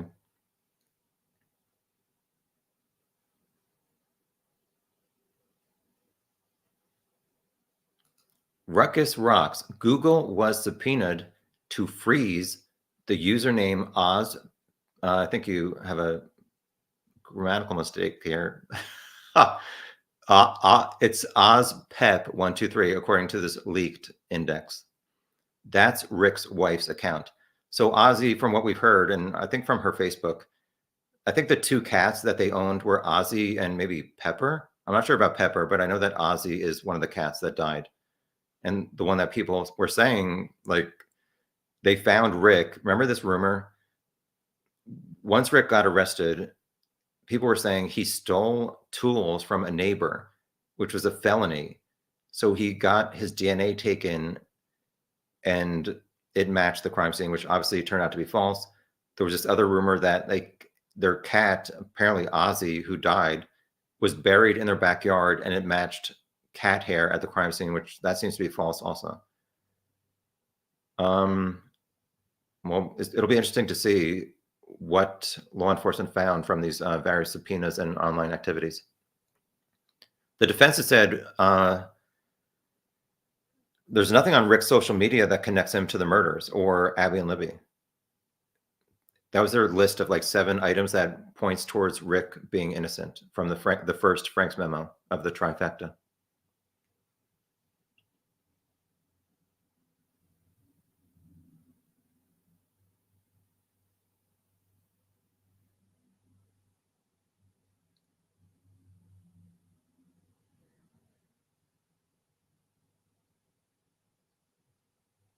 Sorry, I'm just looking for topics we have not discussed. 19 more minutes. Then we're all excused to do better things.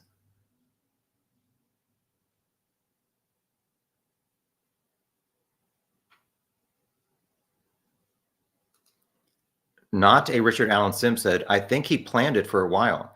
To trap a woman or girl there, he was prepared that day.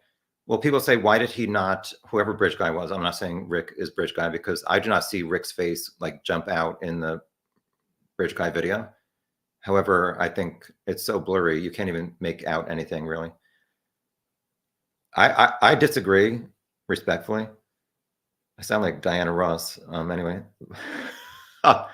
Anyway, if you get it, you get it.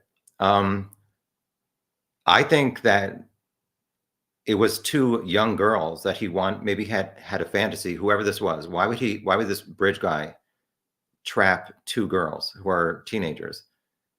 Was it a fantasy to see them do stuff to each other where this person, Bridge Guy, felt like he could not touch them to transfer his DNA or risk it transferring?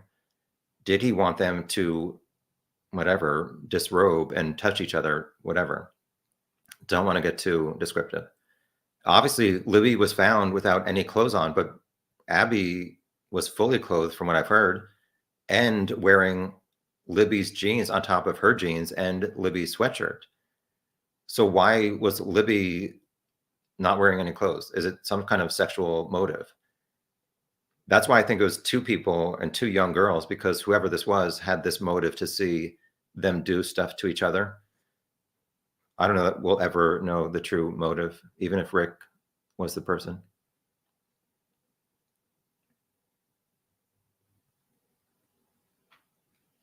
Anna says a plausible motive for the crime could have been to force the girls to undress. So disgusting pictures could be taken and used for blackmail in the hands of predators.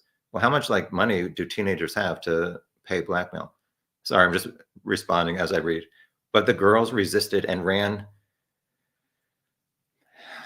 I don't know. A lot of us have wondered, how could one person stab 2 girls? I don't know if they're at some point they were maybe bound to a tree with rope or not. I don't know how this all played out. I'm not sure what the motive could have been and how it all played out. I was thinking something before, but I forget what it was. I'm sure it wasn't important. Hi, Babu's Frick. Anyone suggesting, even if just in passing, that law enforcement cycled the bullet through Rick's gun is not a serious person?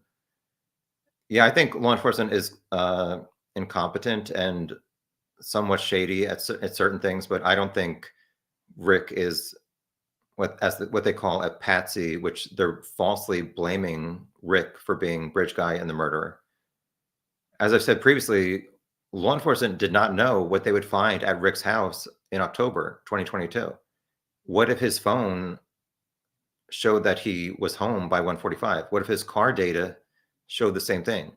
What if he went to McDonald's at 1:45 p.m. and would have credit card receipts to show that?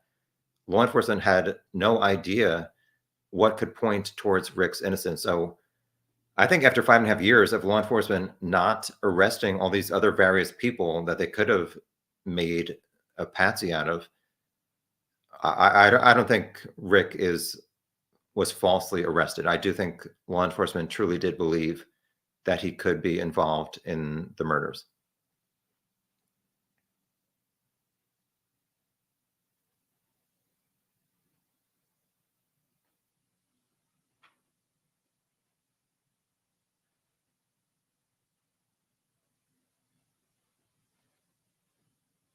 I don't know what's more awkward, when I talk or when I don't. We're at 15 more minutes. Yay.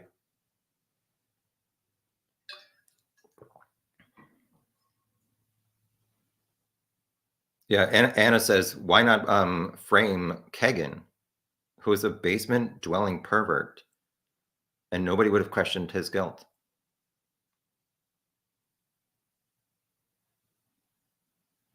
Yeah, I don't. Let me read this first. Big fish, small pond. Doug Carter said there's many ways in and out of the area. It would make sense that they would use the cemetery or another way to not be seen. I'm very interested to know a lot of these witness testimonies, these four girls, like to know the exact path they took between 12:30 and 1:30, where they did not see Richard Allen when he said he was on the trail, the bridge, and a bench. Witness four, very interested to hear what she has to say, and also this 357 driver. What these all these people, despite their various descriptions, all saw the screenshot of Bridge Guy and said, yes, that is the person I saw, despite these various descriptions. So what about the guy on 300 around 3:57 p.m. resembled Bridge Guy? If so, how did he get from the crime scene to CPS without being captured walking in front of Hoosier Harvest Store camera, which is the one that got like 5 different cars on video? Also, how did the people on the trails not see him? I don't think he went on the trail, but to get to 300, he would have had to pass Mears, the Mears parking lot where there are like at least 3 to 4 people parked. I'm very interested to hear some of that various testimony. I am 45 minutes behind on comments. All right, I'm skipping over lots.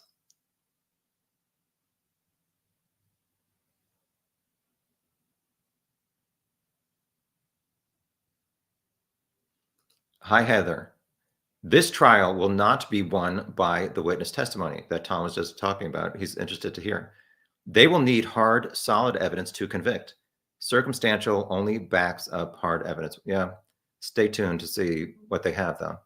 I do not know anything about anything. Seriously. Everyone's like, yeah, we know.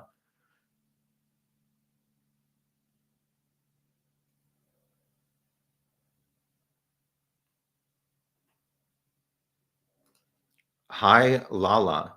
Standing between 5'4" and 5'6", my default would be to see a younger person at 50 feet away. I agree. I mean, I've seen various photos and videos from the start of the bridge to platform 1, which is apparently 50 feet. However, here we go. Please stand by. Remember when I would say, hold on, and people would be like, that's rude. Hold on.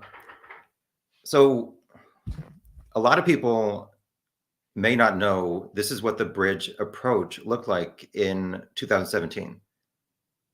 If you're a woman out for exercise, how far past this gate are you walking when you see a man on platform 1? How long are you like staring at this man? I'm very interested to know how long she stared or looked at Bridge Guy. Did he look directly at her? If the young guy sketch, which she said is a 10 out of 10 of the man she saw, like how the hell do you know somebody's like eyes and the shape of their eyes and their nose from 50 feet away?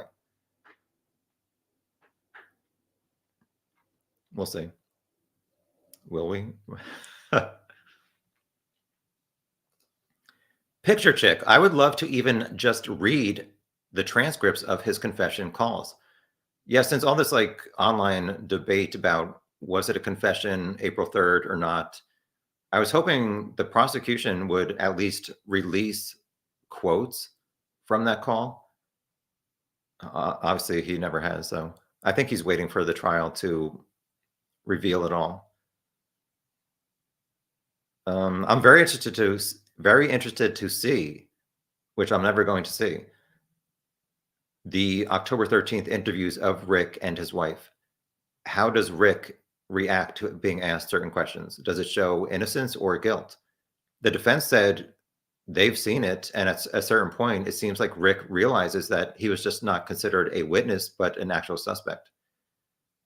Also, did they wear a camera when they knocked on their door to see like what Rick's reaction was?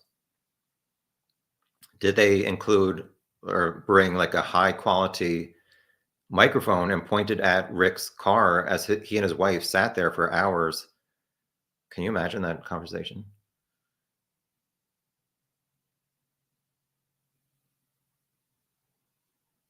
9 more minutes if I look at the clock and time. Thank you all for joining and sharing your thoughts. Sorry I missed most of them. Marissa said Rick told his mom he did it, according to the prosecution's filing. Yeah, why would somebody do that? Obviously, some people say Rick lost his mind. The defense said he was schizophrenic and delusional. However, why did it take 5 months for Rick to lose his mind when the defense said he was fine for 5 months in solitary? What did these mental health professionals say? And obviously, at the end of my summary slides that I just showed like an hour ago, the defense is going to be calling this woman Dr. Westcott. I highly doubt she's going to say anything that's going to make Rick seem guilty. I believe she was asked to maybe give him she's a, what is she? Neuropsychological analysis is what she did on Rick, to maybe say he would have called his wife and mom on the 3rd of April and falsely made these statements because of what?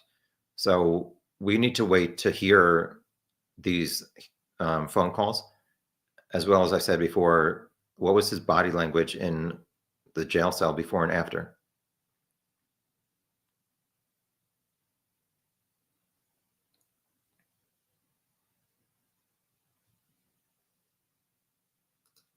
Kevin says lots of YouTube polls are split on Rick's guilt or innocence.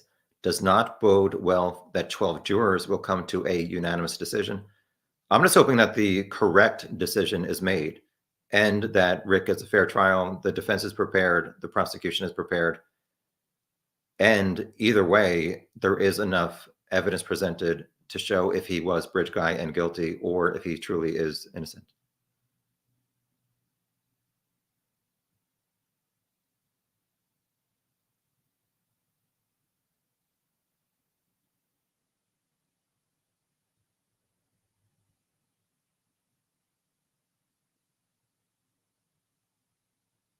Sorry, just looking for some comments we haven't, or topics we haven't talked about.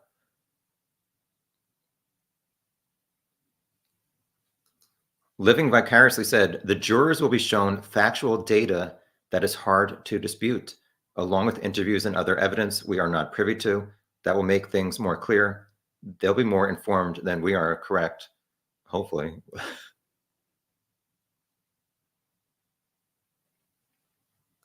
Hi, Stargirl. I wonder if they have more of the Snapchat. Are you talking about the 43-second video of Libby? In the PCA for Rick, it says the man is seen and heard at the end of the video. So obviously it's not a close-up of his face, but is there any other identifying information that points towards Richard Allen or somebody else? At this point, the state of Indiana is saying Rick was bridge guy. Hello with all end. This case should be televised. There's been too much shady crap happening that transparency would be best. Agree with you.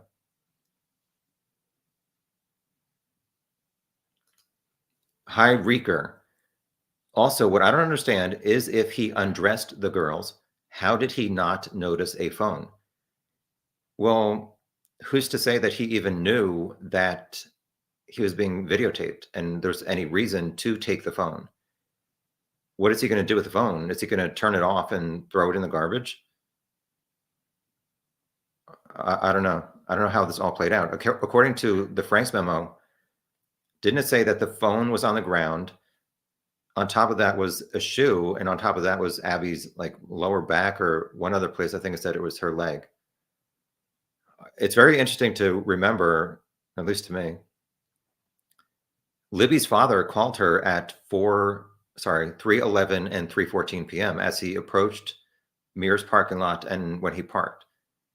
Did this person who did this see on Libby's phone that it said dad was calling twice in 3 minutes? Did that stop the person from possibly putting more branches on the girls? Did that initiate them walking towards the creek and putting those items in the creek? We'll have to wait and see if the prosecution even tries to do some kind of crime scene flow at the trial.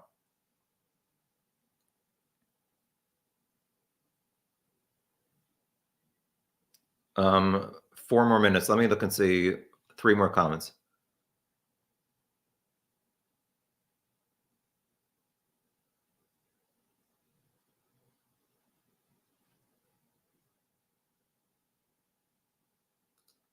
Yeah, I agree, Curtis. The confessions are well, not the biggest to me, because like the 3 girls who may not have been there at noon, and these 4 girls not seeing Rick when he said he was on the trails, platform 1 of the bridge, where these girls took a photo of this bridge at 12:43 p.m. Where was Rick? Sorry, let me. The confessions are the biggest stumbling block for me. Telling those dearest to you that you did it is very problematic. I agree with that. I am interested to hear from this Dr. Westcott, who did a mental examination of Rick, what she explains, how this person Rick would even say that to your mother and your wife. Like, I killed these 2 girls. Stay tuned for that. It seems like she is going to testify, this doctor. 2 more comments. Let me see. Oh my God, I'm 30 minutes behind at this point. Let me try and get caught up. So, yeah, I'm sorry for missing all of your comments. Hi, Emily. Yes, unfortunately, every Saturday I'm doing member chats and every Sunday public chats. Wampo smokes marijuana, if that's what she's focused on. 420. Although she's not even in US. 420 in America, I think it's like a police code for marijuana. That's why people, whatever. Oh, somebody, what do I have to say? Doobie? 2 more comments. Hurry before, oh my God, 2 minutes. I don't want to go over 2 hours. Oh, this is good. I don't know about that. Hi, SP74. I was going to say it's a good point, but probable cause affidavit says the unspent round was found between the bodies. It will be in crime scene photos. I don't know, because if this was somebody, the bullet cartridge that fell out of Bridge Guy's, maybe like his jacket pocket as he was moving bodies around or branches, did it fall like under a leaf and he then stepped on it as he was walking around the bodies? So it apparently it was mentioned that it was kind of like pushed into the ground. So I don't know that it will be in crime scene photos. Oh my God. It's so annoying. All right, one final comment. Again, thank you for joining, and thank you for what? Hopefully being polite in chat. I'll be here, unfortunately, in 1 week. What is our last comment?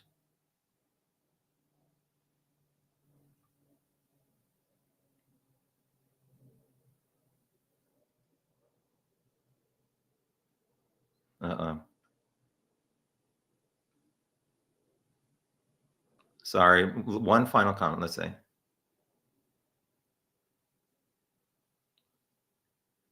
All right, I guess I'll go with this one. Under your scars, Kagan Klein talked to the girls last on the Anthony Shaw's profile, or someone, maybe Richard Allen, then met up that day. Kleins are involved somehow. My issue is some people say maybe Kagan was sharing the Anthony Shaw's profile, but police found him after search warrants for the Anthony Shaw's Instagram and Snapchat profiles, and then Comcast, which is a internet service provider in America, showed it was coming from the client's house. If Rick had access to the Anthony Shaw's profile or anyone else, why did that IP address not show up in the Instagram and Snapchat data? 15 seconds. I'm ending this. Bye. Sorry for the abrupt end, but I will see you in a week to discuss the latest updates. Thank you. Bye.